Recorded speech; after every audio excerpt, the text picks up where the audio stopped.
What's up guys, your boy Fez, bringing the great edition of Bushwhackers 2. And we're continuing that topic about religion that we had. Let me go back to this.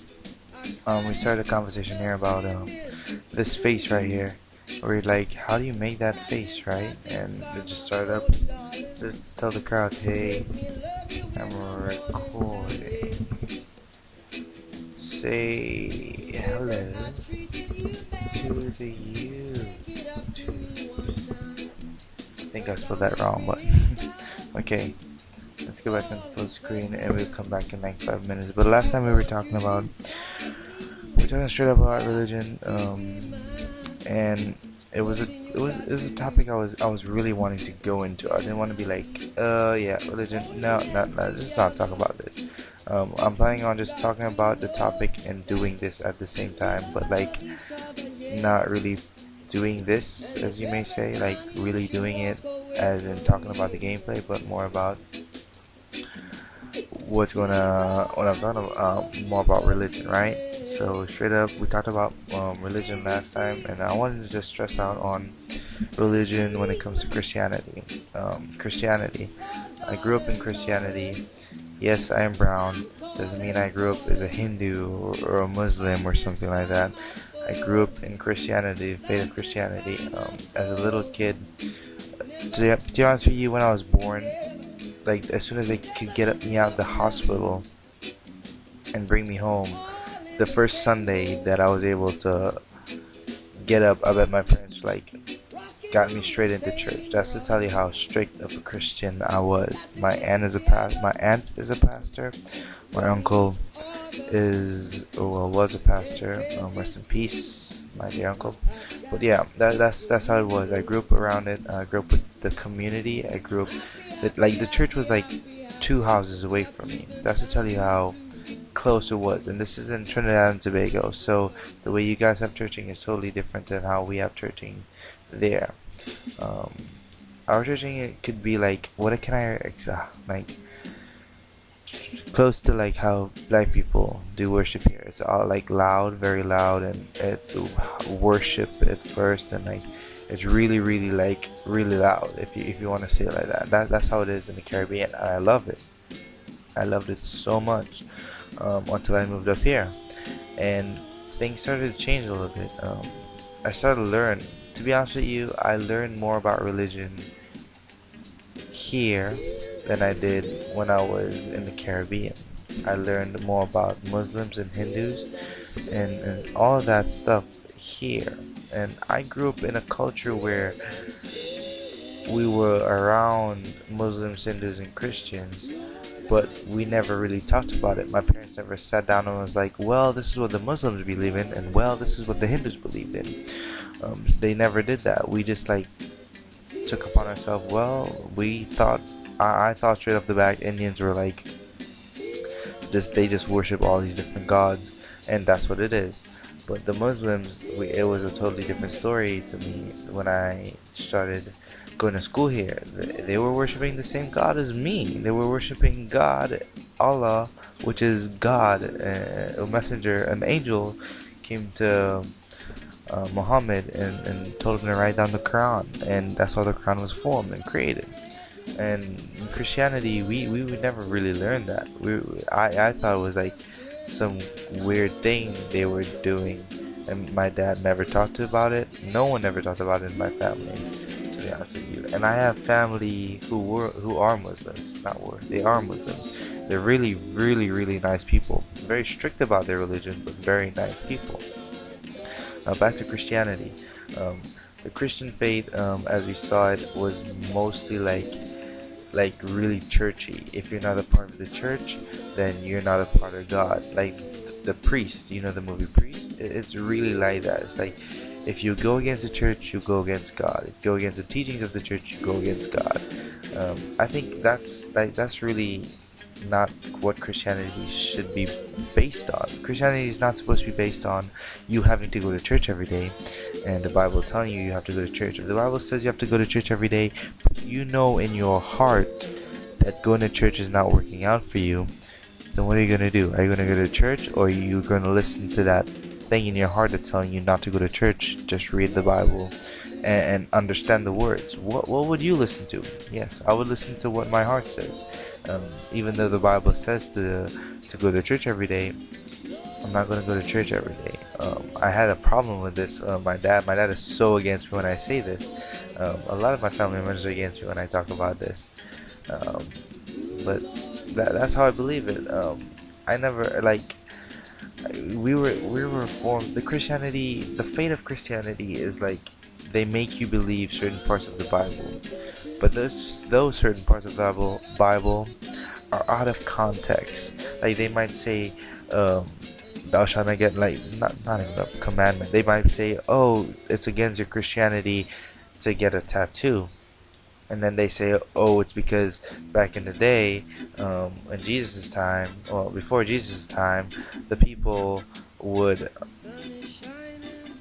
the people who got tattoos of hard markings on their bodies, aka earrings and all this stuff. If they had markings on their body, that means they were a form of worshiping of the dead, paganism. I think it is pagan worship. You were worshiping the dead, and you were doing all that stuff. And Christianity told you that, but that's when you read when you read it out of context. This is like I was watching a video on YouTube about this. I forgot the name of the guy. Go check it. The name of his YouTube channel is like B-Ball 19 something. So just search that up. I bet you'll find it. But he's talking about Christianity. It's somewhere in his videos. Just search. You will find in his videos something. It says tattoos on it. And like he was talking about tattoos and stuff like that. And for a longest time, my parents were against me getting the little sticker tattoos to put on my skin. My dad was like, yo, get that off your skin, get it off your skin. And I'm like, well, there's nothing wrong with it. He's like, oh yeah, it goes against the Bible, it goes against the Bible. Now I decided, okay, I'll take a stand. I told my dad, look, watch this video. And my dad was speechless. He had nothing to say. The guy even went on and saying that Christianity, I mean, that even Jesus, when he comes back to save us, to come back again in Revelation, they said that he has a marking on his leg that says something.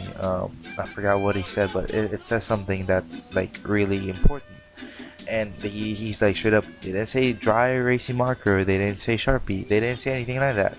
So what can that be? Could it not be a tattoo?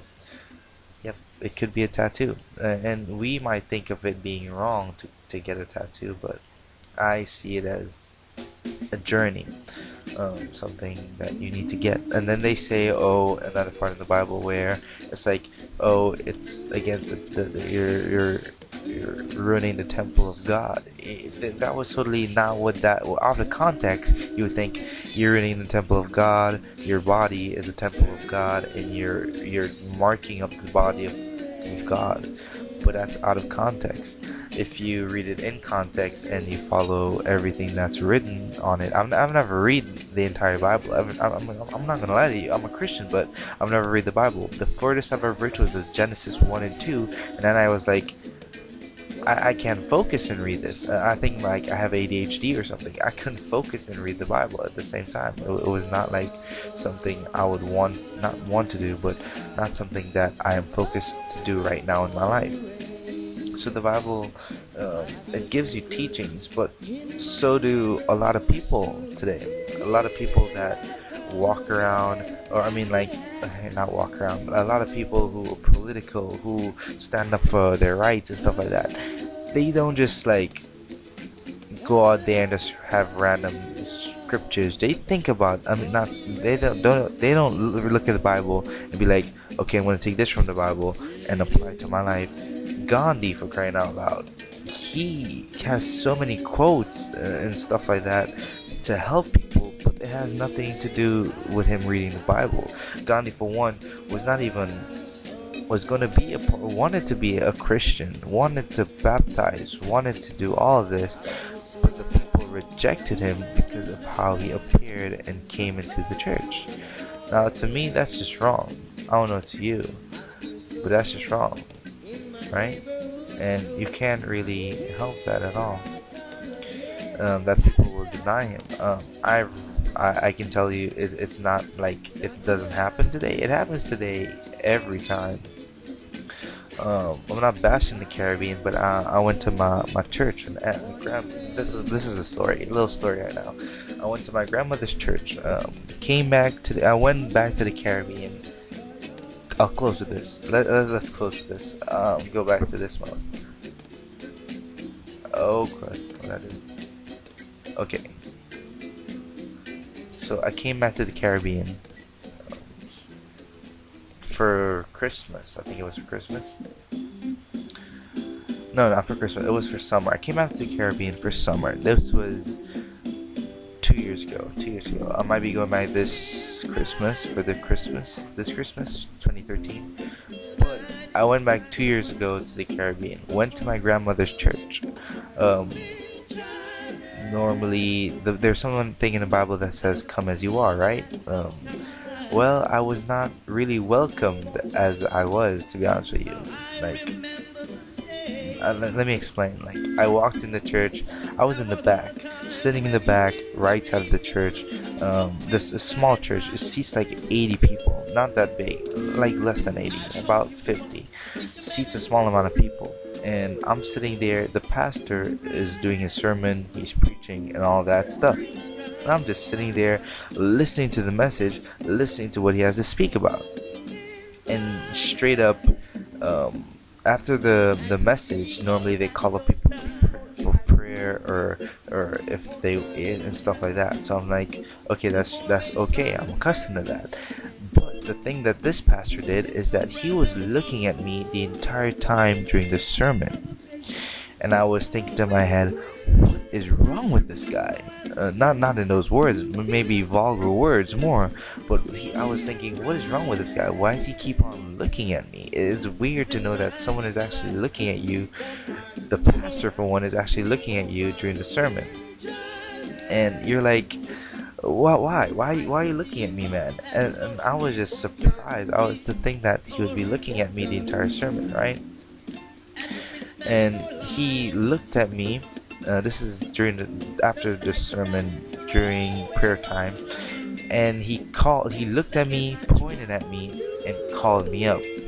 And I was like, what is wrong? What did I do wrong? Out of everyone here in the church, what did I do wrong?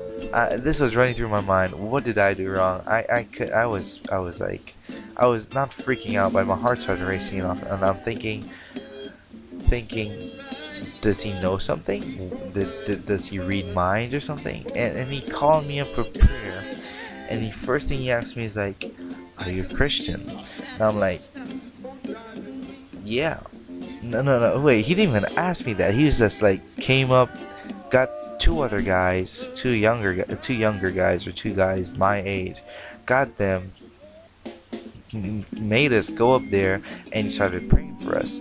I didn't deny it because I don't want to embarrass anyone. I'm not going to be like, walk off the church and do anything stupid. I'm just going to acknowledge that he wants to pray for me, because that would be kind of ungodly to do that. So I came to church. I walked up. He prayed for me. He's praying for me, and I'm just thinking in my head, is it how I appear?